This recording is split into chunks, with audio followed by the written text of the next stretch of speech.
How's it going, guys? It's Ralph from Beyond the Hodl. Welcome to this week's Bitcoin Weekly Forecast. As always, we'll be talking about the asset managers, the institutional positions, and how they developed this past week. We'll also be covering some hash rate updates, and then we'll wrap it up with some price action, S&P, and put it all together what we expect next. So let's get to it. Okay, guys, so starting here with the COT for Bitcoin as of August 17th. Here we have the longs, and we actually increased by 43 contracts to 672, and we actually also increased the shorts by 36 up to 311. And that's sort of where like the problem begins. And as we build on this video, you're going to see sort of like a puzzle being put together by me. And of course, while I could be wrong, I am just making my assumptions based on the current data. So the way you got to think about this is that as you get more and more data, your assumption will change. Your puzzle will start to look a little bit different. So it's sort of like a painting, and you don't know where it's going to lead you to. You don't know the destination. As more information comes in, you start to paint a clearer and clearer picture. So the current picture is telling me that obviously we are seeing some upside, and that makes sense because the asset managers have been adding longs for the past few weeks. Overall, the general trend has been adding longs. So we do expect some sort of a rally higher. However, the cautious part comes in the fact that last September of 2020, as I've been talking about, for the past month or so, they actually ended up reducing the shorts almost to near zero. And currently we have 311 shorts. So we've quietly been adding the shorts as prices have been moving higher.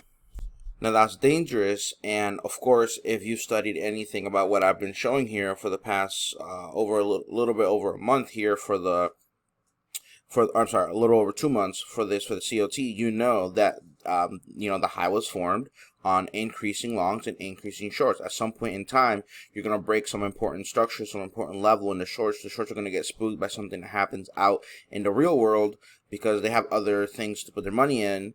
AKA the dollar rallying and then squeezing the liquidity out of every single market, and then you're going to have a big drop. So right here, again, I said the data was interesting, and we'll talk about this a little bit later, the invalidations that happen on Bitcoin, and tomorrow we'll talk about the invalidation on Ethereum. So we were short-term bearish, but then we went right back above the level. For any of you guys that watched the video, you should have known this.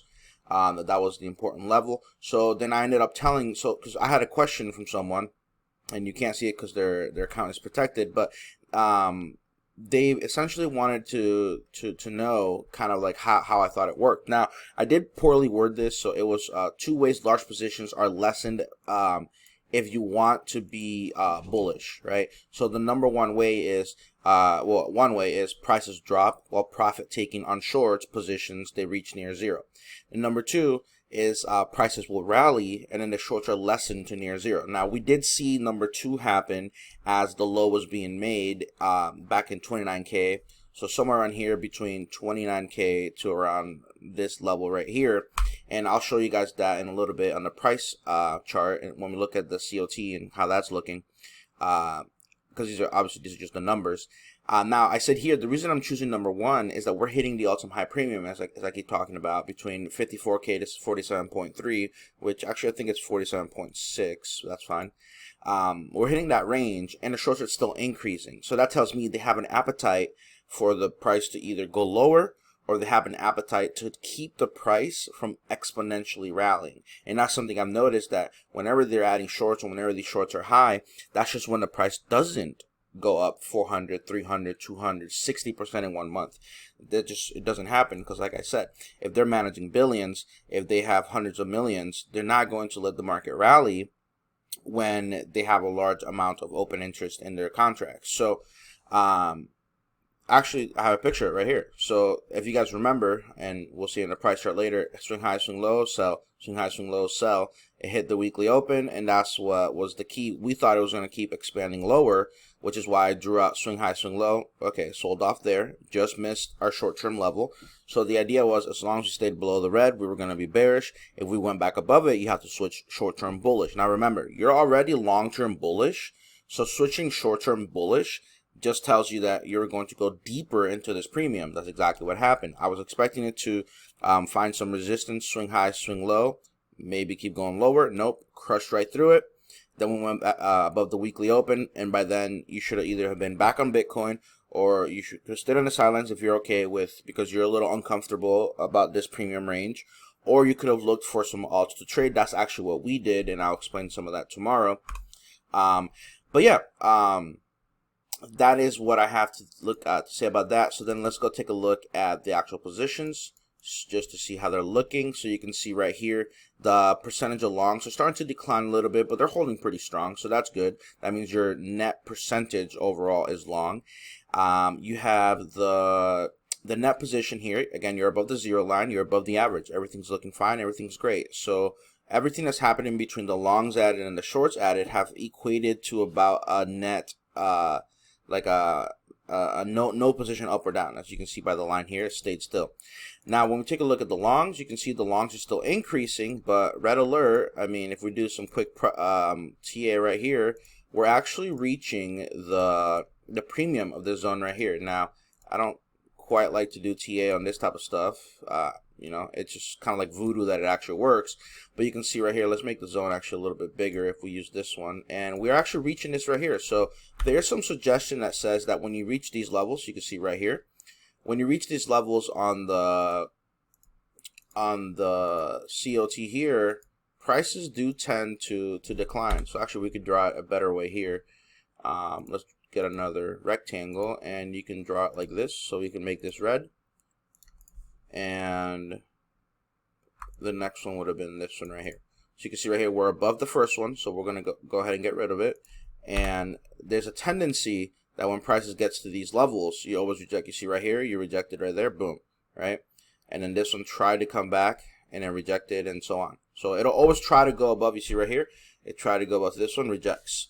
So again, there's some expectation that in the near coming weeks you could have a large drop in shorts, or sorry, in longs, and what we will be looking for is for those longs to go back below the average. If they go back below the average, that is scary, specifically, or especially if the shorts go above their average. So you can see right here, the shorts for the third, so that's 1 week out, 2 weeks out, 3 weeks, for the third week straight, they have increased shorts. And that is definitely not what we saw back in September. You can see right here, so the August move happened, the low move, and then that's that first drop in shorts that we were talking about.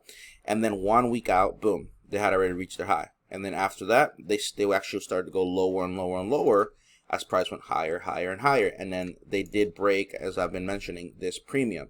That's why I'm saying, because as we moved higher, yes, we have been adding longs, which means, but by the way, I've never actually explicitly said this, but the way you should be handling that is you should be short-term trading if you want to take a buy position, because that's not the right atmosphere for swing trading, position trading, or long-term holding, right? So if you're trying to, you know, hold for your 100% gain, your Bitcoin, that is, if you're trying to hold for a 200% gain in an environment where they're adding shorts as they're adding longs, you're probably not going to see that. And that September move was a perfect example of that. So yeah, I mean, right now, you know, if those longs were to go below the average here, and then those shorts were to go above the average, they're basically there. I mean, that could easily happen next week. We could easily see a down move right now, and then after the fact, because remember, it's a delayed data, then we'll see this. So, without getting too much into the price, actually, let's just keep it there. That's the COT. Again, that's why I'm, you know, kind of worried at the moment, because those shorts just keep piling on and piling on and piling on. It's just a matter of, will we see the short-term price signal turn us bearish again within this zone, and then, or will we see the position just fall out of bed this Friday or next Friday or so on. So let's move on to the hash rate, and then we'll move on to the price action. Okay guys, so if you remember me talking about the hash rate back a couple weeks ago, what I wanted to see was us go back above this swing high right here. And we tried doing it here. We kind of tried doing it here and here again, then we kept rejecting. And in that moment in time, you can see that you had already made a low. I mean, in hindsight, we can see that it had already made the low. And then price went ahead and made a lower low, but the hash rate did not. So my whole idea was, when I bought Bitcoin, I wanted to see a recovery in the hash rate to tell me sort of the health of the blockchain and how long I should expect this move to really last. Now, looking at it this way, so when you look at it this way, there is no average, so everything is real time. It's not smoothed out or anything. But looking at it this way, it does make sense that prices have been making higher lows and higher highs, because it finally broke this right here. And now we keep using it as support. You see right here, the last time we hit it, we quickly and swiftly rejected off of it. So there is some, there has been some expectation the past couple weeks that prices were going to recover, and of course now we're back at 50K. Of course, like always, there is a caveat, and we're gonna take a look at the next picture here, which is the same as the hash rate, but then I also have it with a 7 average EMA, so you can see the difference here. The same exact move here, obviously because it's smoothed out for 7 days, is going to be a little bit higher. And when you do it that way, now it gives you a completely different picture. And although yes, the blockchain has strengthened, and we have heard reports of different countries unbanning or accepting the miners, and probably by now they have set up some of their rigs in other countries. But the problem comes in the fact that as we're about to, well, I don't want to say as we're about to make all-time highs, because we're still at 50K, but as people are looking for an all-time high in the price, look how far away you are from the hash rate from making its all-time highs. Now, if we want to go by the camp that says that they should mirror each other, or that one should lead the other, and eventually they'll catch up to each other, again, in this specific case, the hash rate led price. You can see this was one low, it went up, and then it made a new low here before taking off. So if you're in that camp that says that the hash rate, would lead price and so on, then you don't really expect the hash rate to make a new all-time high. And actually, logically, it doesn't make sense, because China was such a large part of this mining. I think there were like 90% of the mining was done in China. You guys can correct me in the comments if that's wrong. But I highly doubt that all 90% of those miners have been relocated. Now, yes, those little bit of let's say 50% of those miners that did relocate, maybe they're the ones that caused the hash rate to come back. I didn't measure the hash rate, so I don't know how much it came back by. But this definitely doesn't look like a 50% retracement. Maybe 40, 35% retracement. Maybe it is getting closer to 50% retracement, but nonetheless, you can see right here, this would be the important level that I would be looking for. If we can reclaim that level, and we will be following this the next couple of weeks, if we can reclaim this, then I can start to think about targeting this level and then this level here, which means that those miners are coming back. And then we would have to see the data come in to make sure it does. But as of now, as we approach this huge sell and this premium, and now we're getting the hash rate really not recovered to the same extent, I just don't see how it could be too long-term bullish, which kind of supports the COT there as well. Now let's wrap this up, and then let's take a look at some of the margin accounts to see how that's looking before we get to the price action chart. Okay guys, so we're already at 13 minutes. I want to fly by through this and the price action so it doesn't make the video too long. Try to keep it, around 17 to 18 minutes for you guys. But here, as we talked about last week, we wanted to see the net position continue to decline while the longs kept declining. And the one part that didn't come true was that we wanted to see the shorts increase. Now, because the shorts didn't increase, they only increased for 2 days. That's what caused the drop when we were right about it. And then they started to decline, but they fell harder than the longs. That's what caused the net position to go lower. So remember, that is one way where the net position can go lower. It'll trick you into thinking that it was a bearish move, but it's not, right? Because if the longs are being, if the shorts are being lessened at a faster rate than longs, that's actually bullish for the market, right? If more shorts are being closed than longs. So that's kind of what happened here. If we go into a daily chart, you can see right here, we did have an up move in shorts last week. You can see right here. So this is the up move in shorts that I was expecting to make price keep going lower past our premium and keep going past our short-term bearish zone. But look what happened. It very drastically then turned around, literally I think the day after, and then boom, right here, huge decrease in shorts. That's a 36% decrease in shorts. Now we're back below the monthly open. And for the past couple of days, why has as Bitcoin's been going higher, they've actually been adding shorts. So that's really interesting to me. Again, if you look at the longs, they're still dying. If you look at the net position, clearly it's still dying. And I don't really expect the longs to stop until maybe this discount right here. So if you guys want to go ahead and pull this up on your own chart and you draw a swing low, swing high, you can mark out this zone. Now I've seen margin positions do this, fill these ranges at a very quick rate. So that'll be interesting to see how that develops. But again, if the longs are coming off an all-time high and the net position is coming off an all-time high, that should decline. The long should decline. That's bearish for price, as long as the shorts are also increasing. If the shorts fall harder than the longs are declining, as we just saw here, that is actually bullish for price. So what we want to see, again, if we want to see this premium hold, which obviously, let's be honest, none of us want to see this premium hold. I'm just saying that the data's not looking very, very good for it, right? So I have to be objective, and I have to, put my feelings aside to how I want the market to go, because I don't want people to lose money, and I want to make money. The only way I make money in this market is by the market rallying, since I don't margin trade.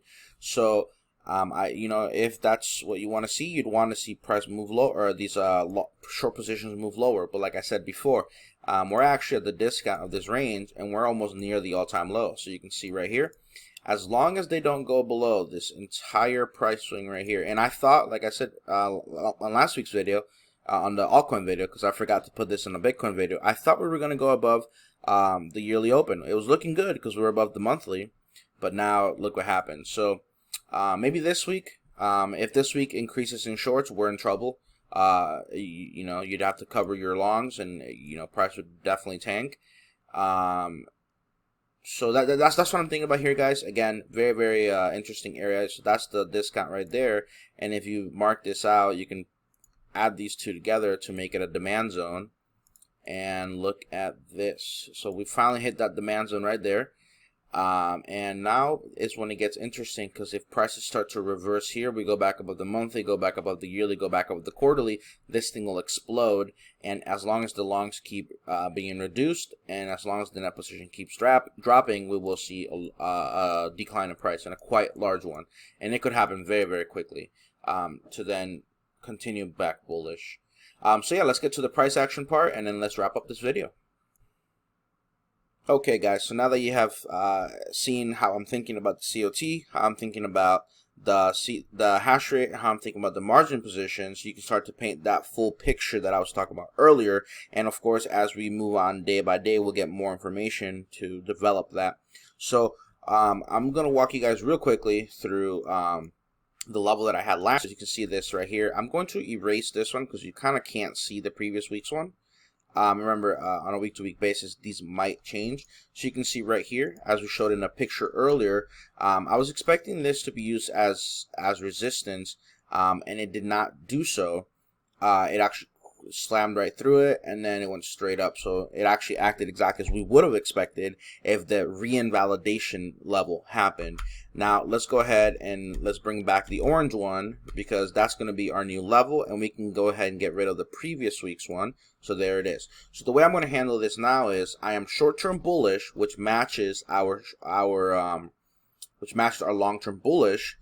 I am long-term bullish and short-term bullish until we break back below this. You can see right here I have an alert coming back below the short-term level, right?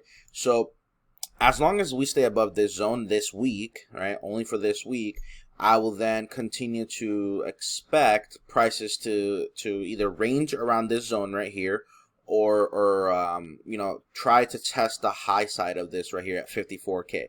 Now again, I don't really expect this range to break, this premium, because of the way I just talked about the COT and the margin account. So this is about all I have to say about price. We're basically going to keep track, something like, we might go up one more push and then drop right below this short-term level. If that does happen, then we'll get out of all positions again. It's not a big deal, and then we'll just wait and then see if we come back to this zone or this zone right here, and then we'll make decisions accordingly. So with that being said, guys, I hope you found some great value in this. I hope you enjoyed it. If you did, make sure to like, subscribe, share it with any friends or family that might find some value with this as well. And don't forget to follow us on Twitter and join our Telegram. All the links are in the description below. So have a great day, guys, and I'll see you tomorrow for the Ethereum breakdown. And also, I'll talk about the altcoin that we decided to buy, which it was not Ethereum. So I'll let you guys know about that tomorrow. So with that being said, have a great day.